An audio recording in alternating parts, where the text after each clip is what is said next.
ብርክቲ ኤላን ሰብለ የሰው ናት። ያንተ የሆነውን ለምን አታይም? እኔ ስንት መስዋዕት ከፈልኩ። እኔ ጋር እንዳትሆኝ የምፈልገው ለአንቺ ስለማስብልሽ ነው። ብዙ መስዋዕት ያስከፍልሻን ሲላትም እኔ መስዋዕት መክፈል ከጀመርኩ በጣም ቆየው። ስለዚህ ምንም ይሁን ምንም እኔ አያስደነግጠኝም ስትልም ትመልስለታለች። ኤላ ግን ምንም ቢሆን ከእሷ ጋር መሆን እንደማይችልና አልሚንም መርሳት እንደሌለባት ሲደርሳት እኔ እኮ ለምን ፍቅረኛ እንዳረጋት ራሱ አይገባኝም። አንተ የምታፈቅረው ሰብለን ነው፣ እሷ ግን የሰው ናት። ደግሞ ልደቱ ላይ ተገኝታ የበለጠ ደግሞ የተጣላላችሁትን ወይም ጥላቻችሁን በፍቅር ብታድሱት በጣም ደስ ይለኛል። ሆቴል በደንብ ደግሼ ላከብርለት ልደቱን አስቤያለሁ። ምን ትላለህ ስትለውም እሱም እንደማይመለከተውና ግብዣው ላይም እንደማይገኝ ግልጽ አድርጎ ይነግራታል። አሰላሙ አለይኩም ወራህመቱላሂ ወበረካቱ። ውድና የተከበራችሁ የቻናላችን ቤተሰቦች እንዴት አደራችሁ? እንዴት ዋላችሁ? ሁላችሁንም ሰላም ብያለሁ። ዛሬ ይዤላችሁ የመጣሁት አፍላ ፍቅርን ክፍል 259 ነው። እነሆ እንድትከታተሉ ጋበዝኳችሁ። ወዳችሁ ፈቅዳችሁ ስለምትከታተሉኝ አመሰግናለሁ። ሀሳብ አስተያየት ካላችሁም በኮሜንት ሳጥን ማሳወቃችሁን እንዳትረሱ። ቤዚቲ አደፍርስ እንደደረሰባት ስታውቅ ምንም አማራጭ ስለሌላት ራሷን አረጋግታ ልታናግረው ትወስናለች። አደፍርስ ግን ከኑጋ የተገኘች ሰሊጥ አብረሽ ተወቀጭ ነው፣ ባክሽ ራስሽን አውጪ ቢላትም እሷ ግን ለምን እንደዚህ እንደምታደርጋትና ደሞም ልጆቿ ባለውለታህ ናት። አንተ ልጅህን ጥለህ ስትሄድ እሷ ባታሳድጋ ኖሮ እኔ በህይወት አታገኛትም ነበር። አለፍም ብሎ ወይም ነጮች ለማሳደግ ወደ ውጭ ወስዷት ነበር ሲልም እሱም እኛ ሰፈር እንዲህ ብሎ ነገር የለም፣ እንኳን የብርቴ ልጅ የማንንም ልጅ ነው አቅፎ የሚያሳድገው። እሷ ባትኖር ኖሮ አንድ ሰው ያሳድጋት ነበር በማለት መልስ ይሰጣታል። ብሎም ግን ምንም ሆነ ምንም እንደያዝንለትና እሱ ግን ቤዛ ለምንድን ነው ቹቻና ጸጋ እንደዚህ የሆኑት ሲልም እሷ ግን በእሷ ምክንያት እንደሆነ የሆነ ጊዜ እያሰቀየቻት እንደሆነ ስትነግራለች። ቹቻ ደግሞ ጃኬት ልብሳ ራሷን ቀይራ ማለት ነው ባጭሩ ደብድባት ነበር። በዚህ የተነሳ ነው እባክህ ልታግዘን ትችላለህ ብትለውም እሱ ግን ሊያግዛቸው እንኳ ቢችል እንኳ ጸጋ መቼም እንደሆነ ቹቻን እንደማትለቃት ይነግራታል። እሱን ለኛ ተው፣ አንድ ዘዴና አንድ መላ እናጣም። ለማንኛውም ሀሳብ ተቀየርክ ብላ ስልክ ቁጥሯን ሰጥታው ትሄዳለች።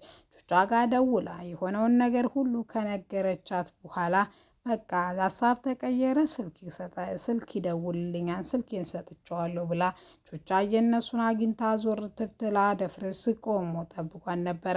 እሷም ለምን እንደጠበቃትና ደሞም እዛው እንደጨረሱ ስትጠይቀውም አዎ ልክ ነሽ፣ እኔ ቤዛ እንድታስጠነቅቂያት ነው የመጣሁት። የውልሽን ምንድን ነው ግን እንደዚህ የምታሰቃይ? ምን አድርጌህ ነው ስትለው ያደረግሽውንማ አንቺ ታውቂያለሽ። የዛ ሰክሬ በምመጣበት ዘመን ራብና በዱርዮች ደግሞ ሰብስበሽ የምታስደበድብኝም ስረሳው ሳስታውሰው ይሄን እንኳ እንደመበቀል ራሱ አልቆጥረው፣ ምንም አይደለም። አንቺ እኮ በጣም ብዙ በድለሽኛል ሲልም ያንን የምታደርገው እናቷን እያሰቃየባት ስለሆነ እንጂ ለሌላ ነገር አስባ እንዳልሆነ ብትነግረውም ለማንኛውም ህንቾቻ ቤዛ ማለት ጸጋ በቃ እስካለ ድረስ ያንቺ ፈተናና ያንቺ ስቃይ ይቀጥላል በማለት መልስ ይሰጣታል። ማንኛውም ሌላ ስለመደበችባቸው ወይም ከዳኒ ሌላ ሰላይ እንደመደበችባቸውና መጠንቀቅ እንዳለባቸው ነግሯ ሲለይም በማግስት ወደ ትምህርት ቤት ሲመለሱም ሄሎ ወሬ እንድታቀባብላቸውና ፈጽሞ መገናኘት የሚያውቁትን ሰው ተጠንቅቀው እንደሚያልፉት የማያውቁትን ሰው ግን እንዴት አድርገው መጠንቀቅ እንዳለባቸው ግራ ገብቷቸዋል። ዛሬ ብርክቲ ሁሉንም እየዞረች ትምህርት ቤቱን ነገ የጆን ልደት ስለሆነ ሆቴል ላይ ላከብርለት ስለሆነ እንዳትቀሩ እያለ ካፕል ሆናችሁ እንድትመጡ እያለ ማስጠንቀቋን ትቀጥላለች። ነገር ግን መሲና ናታን ቶሎ ስትላቸው መሲ እሺ ብትልም የሰብሊ ጓደኛ ሆና የኤላ ጓደኛ የሆነው ናታን ደግሞ አልመጣም ሲልም እሷ ግን ለምን እንደማይመጣና እንዲሁም ከእሷ ጋር የማይሄድ ከሆነ ከፍቅረኛዋ ጋር ሄዳ የፍቅር ጊዜ እንደምታሳለፍ ስትነግረውም እሱም በቅናት ተንጨርጭሮ እሺ በቃ አብሬሽ እሄዳለሁ ብሎ ነገር ግን የጓደኛውን ነገር ምን ማድረግ እንዳለበት ግራ ገብቶታል።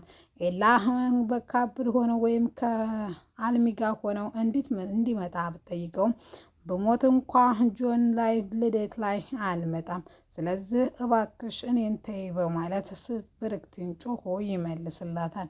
እሷ ግን አብረው እንድኮንና ብሎም ደግሞ በጣም እንደምታፈቅረው እኔ አንተን መርሳት አልችልም ብላ ብታባብለውም ኤላ ግን ፈጽሞ የእሷ እንደማይሆንና ምክንያቱን ደግሞ አሁን መናገር እንደማይፈልግ ግልጽ አድርጎ ይነግራታል። እሷም ይሁን ብላ ለካሌብም ተናግራ የሆነውን ነገር ሁሉ እንዲያዘጋጁና ማገዝ ባለበት ሁኔታ እንዲያግዛት ትጠይቀዋለች።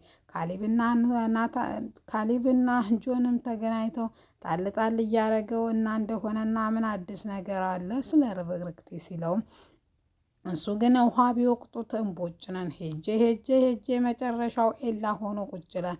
እኔ የምለው ሴቶቹን ምን እያስነካቸው ነው? ሴቱ ሁላ ኤላ እያለ ሊከንፍለትና ሊያብድ የሚችለው እኔም ማን መድኃኒት እንዳለው ቢሰጠኝና ቢነግረኝ ብዬ ተመኘሁ በማለት ካሌብ ለጆን ነግሯል።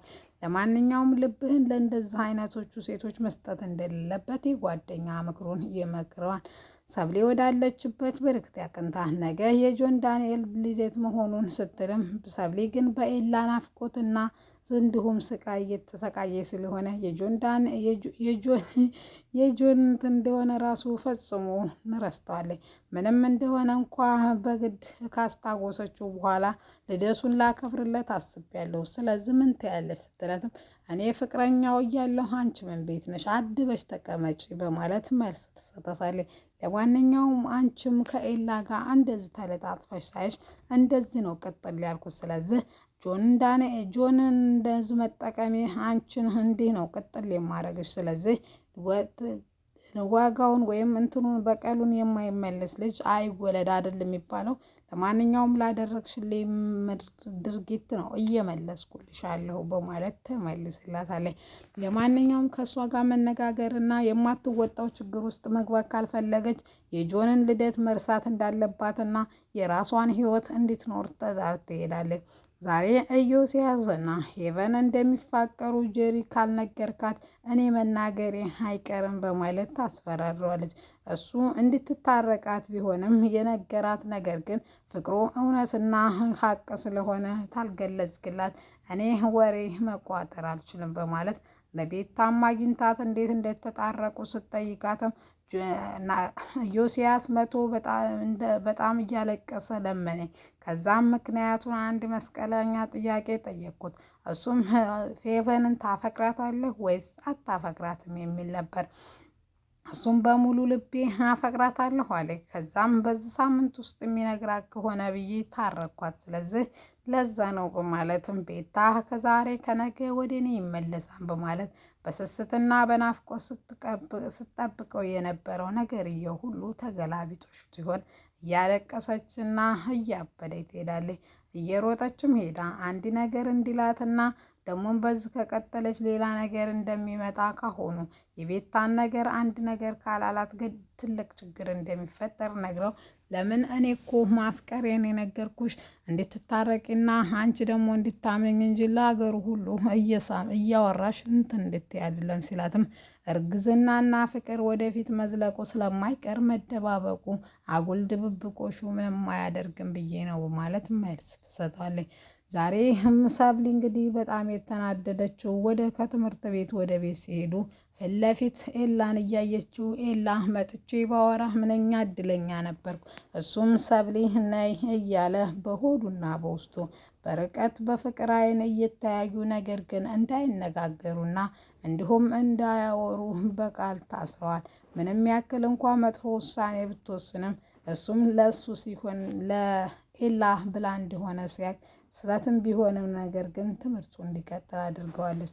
ለማንኛውም ጆንም እየመጣ ማበሳጨቱንና ለእኔ ብላ ነው እኮ ፍቅርህን የተቀበለች ቢለው፣ ነገር ግን የሰብሊ ምርጫ ምንጊዜም እኔ ነኝ ሲል ልቡን ያደማል። ውድና የተከበራችሁ የቻናላችን ቤተሰቦች ለዛሬ ይዤላችሁ የመጣሁት ይህን ይመስል ነበር። ሀሳብ አስተያየት ካላችሁ ኮሜንት